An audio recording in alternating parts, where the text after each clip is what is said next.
Новый штамм коронавируса «Омикрон» выявлен в 57 странах мира, в том числе и в России. В чем его особенности? Помогает ли вакцинация? Поговорим об этом и не только прямо сейчас в программе «Интервью» в эфире главного телеканала «Республики». Сегодня наш гость Антон Тюрин, заведующий кафедрой Башкирского государственного медицинского университета. Антон Викторович, здравствуйте. Добрый день. Спасибо, что вы пришли к нам на программу. Что сегодня известно о штамме вируса «Омикрон»? Каковы симптомы?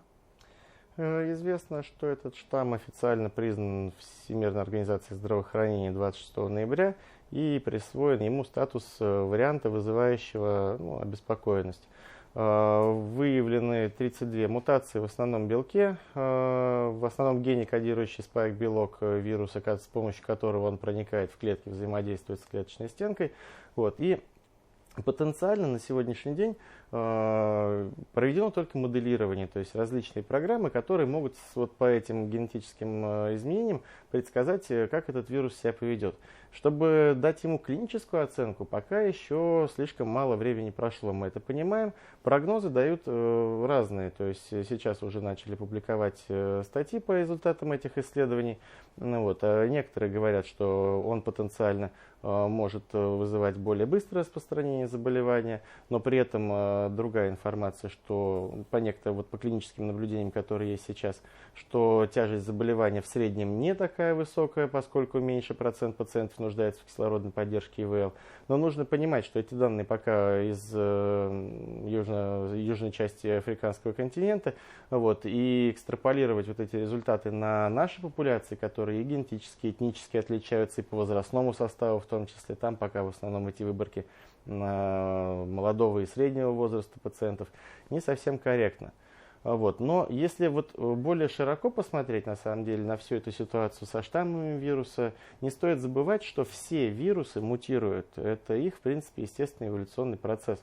Какие-то быстрее, какие-то медленнее, какие-то приобретают кардинально новые свойства, некоторые практически не меняют своих свойств. И еще 10 лет назад мы бы просто не располагали этой информацией, поскольку не было, во-первых, такого доступного массового ПЦР-тестирования, и мы не могли так быстро и массово расшифровывать геном вируса. То есть это разные вещи. ПЦР-тестирование – это выявление, а расшифровка генома – это называется секвенирование, то есть прочитывание его генетического полностью кода, чтобы понять, это новый штамм или старый штамм, какие изменения, в каком конкретно гене.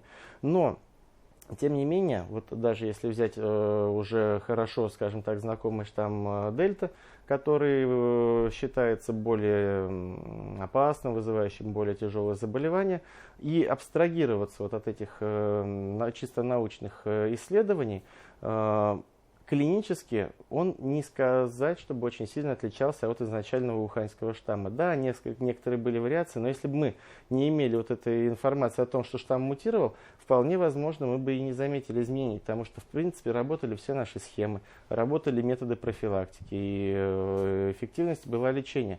Кроме того, не стоит забывать, что хоть он и позиционировался как более серьезный, взять в нашей республике эпидемиологическую ситуацию, волна, хотя она и быстро поднялась по аналогии с прошлым годом, в конце сентября, начале октября, она очень быстро пошла на спад. Сейчас идет опять стабилизация, положительная, скажем так, динамика по уровню заболеваемости, обратно перепрофилируются стационары многопрофильные, то есть все это позволяет с неким оптимизмом смотреть в будущее. За счет чего это получилось? Это четкая разработка исследований противоэпидемическим мероприятиям, наконец-то люди все-таки услышали, потому что обозначено это было сразу, это ничего нового. Гигиена, личная гигиена, барьерная защита, маски в первую очередь, маски не на подбородке, не в полуприспущенном состоянии, а полноценно, чтобы закрывали и нос, и рот. Социальной дистанции, по возможности избегать больших скоплений людей в замкнутом пространстве. Это первый момент. И второй, безусловно, вакцинация. Да, мутации происходят, да, они могут быть массивные, да, не массивные, а количественные, но относительно полной структуры гена все равно это точечные изменения. Это невозможно сразу полностью изменить генетическую структуру, чтобы эта мимикрия оказалась полностью недоступна тем защитным иммунологическим механизмам, которые вырабатываются либо после перенесенной инфекции, либо в ответ на вакцинацию. И как раз за счет этого мы очень быстро даже эту дельту волну прошли, уже В конце октября, в начале ноября была стабилизация, а с конца ноября пошел спад. А в прошлом году даже тот же самый уханьский штамм, он нас, скажем так, держал в напряжении всю систему здравоохранения практически до конца января, начала февраля, где некая тогда еще какая-то положительная динамика была замечено.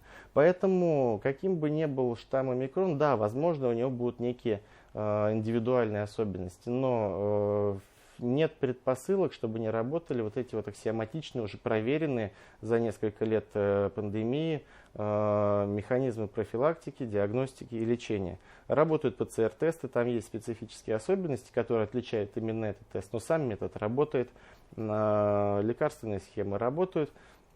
И самое главное, работает вакцинация. То есть это тот способ, который позволяет нам в глобальном плане уменьшить нагрузку и на систему здравоохранения, и эпидемиологически, так сказать, ослабить вот эту напряженность ситуации, быстрее выйти из этого кризисного периода, когда необходимы эти ограничительные меры, потому что по мере нарастания иммунизированной прослойки необходимость в жестких ограничительных мероприятиях она будет снижаться. Безусловно, сейчас многие страны превентивно, скажем так, вводят ограничения, туристические направления закрывают, допустим, какие-то вот транспортные ограничения вводят. Да, потому что прошлые волны, они дорого обошлись и экономически, и системам здравоохранения многих государств.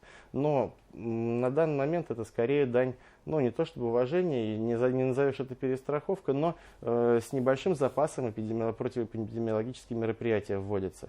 На данный момент достоверных сведений о том, что это будет более активный, более агрессивный штамм, нет. Антон Викторович, если резюмировать вот вашу речь, да, то есть сегодняшняя научная база позволяет выявлять такое количество штаммов коронавируса, но вакцинация и вакцина, которая разработана и которая сейчас применяется, она позволяет побеждать, ну и защищать организм человека. Скажите, пожалуйста, с самого начала пандемии на сегодня, вот этот большой промежуток времени, что известно о коронавирусе, по летальности, что известно, кто больше всего подвержен вот этому заболеванию? По вакцинации, да, с вашим резюме я соглашусь. То есть у новых технологий есть и минусы. Во многом знании многие печали. Мы находим вот эти штаммы, мы начинаем на этом акцентировать внимание. Какие-то немножко инфоповоды создаются, которые не всегда потом подтверждаются практикой. Но, с другой стороны, опять-таки, развитие этой генетических технологий позволило за такое короткое время на базе тех технологий, которые вот годами нарабатывались, то есть количество переросло в качество. Мы очень быстро создали эффективную вакцину. То есть это настолько быстро, что даже иногда сложно поверить, что действительно получилось так эффективно сработать. Тем более некоторые моменты предубеждения есть у разных людей. Тем не менее, достаточно время уже прошло с момента внедрения вакцины, и профиль безопасности хороший. Да, идут дискуссии о отдаленных последствиях, но все больше времени проходит, все больше период уже наблюдения за, скажем так, вакцинированных, их становится все больше в принципе, и все меньше потенциально негативных эффектов, которые когда-нибудь могут проявиться. То есть соматические клетки, они уже показано не страдают от введения вакцины, и все меньше и меньше аргументов становится даже у самых, так сказать, ортодоксальных противников данного метода профилактики. А что такое клетки, вы сказали? Разговор шел о том, что встраивается генетический материал вируса в клетку, начинает ее повреждать, она начнет мутировать. Ни одного достоверного, так сказать, свидетельства, подтвержденного вот этой теории этого механизма на данный момент нет.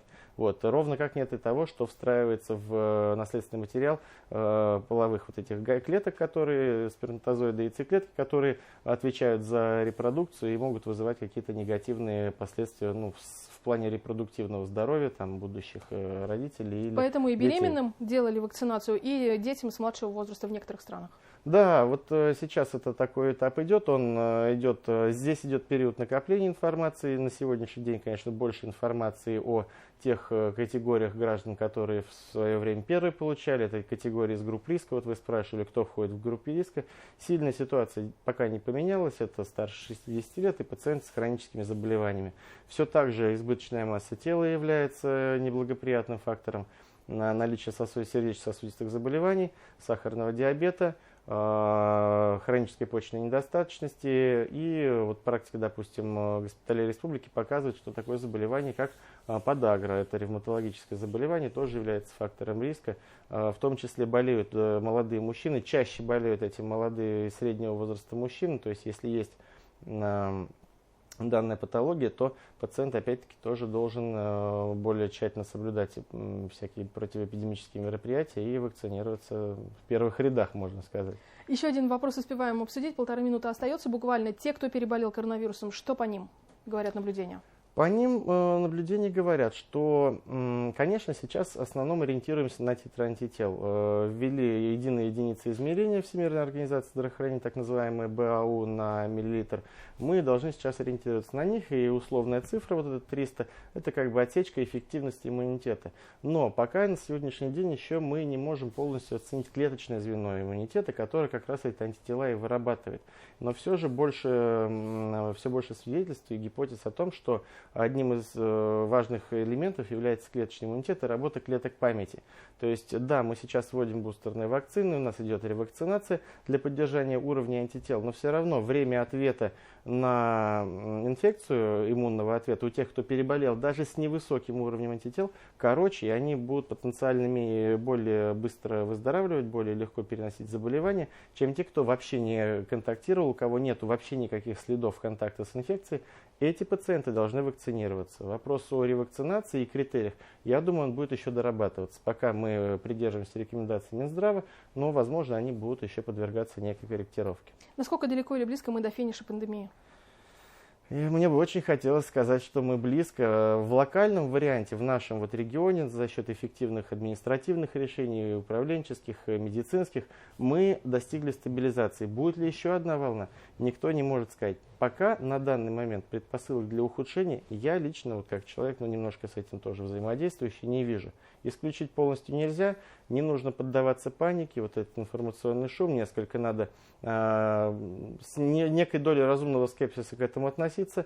Есть аксиоматичные вещи, которые себя действительно зарекомендовали, индивидуальная профилактика, защита, вакцинация. Придерживаясь этого, можно снизить индивидуальный риск заболевания и в целом популяционную вот эту вот ситуацию стабилизировать и улучшить. Спасибо вам большое, Антон Викторович. Это была программа «Интервью». Сегодня нашим гостем был заведующий кафедрой БГМУ Антон Тюрин. Не переключайтесь, оставайтесь вместе с нами.